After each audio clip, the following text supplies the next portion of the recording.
គ្រប់ជាសួរទៅកាន់ពុកម៉ែបងប្អូនក៏ដូចជាប្រិយមិត្តដែលនិយមជួយចិត្តស្រឡាញ់នឹងវិស័យកូនទូកស្លាប់មកក៏សូមជម្រាបសួរទៅកាន់ធីមម្ដុំបញ្ញាផងដែរយើងដូចជាជួបគ្នាជាលើកទី2នេះដូចជាទៅប្រកួតហើយផងកាលពីខែមីនាណាថ្ងៃទី29យើងហ្នឹងនៅខាងទីនស្វាយហើយលទ្ធផលមិនមកដែរនឹងជួយ comment ប្រាប់តិចអញ្ចឹងដក clear មកទស្សនានៅទូកស្លាប់មនមួយគ្រឿងដែលជាស្នាដៃរបស់ជាងជឺហើយកលេចមករំប៉ែនេះគឺថាស្អាតខ្លាំងតែម្ដងរំប៉ែ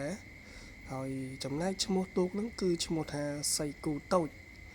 ដែលជាស្នាដៃរបស់ជាងជឺផ្ទាល់តែម្ដងនៅក្នុងធីមម្ដុំបញ្ញាហ្នឹងណាហើយសម្រាប់គំនូវិញគឺទៅតែបាន 50% នោះទេពុកម៉ែបងប្អូនអរគ្នា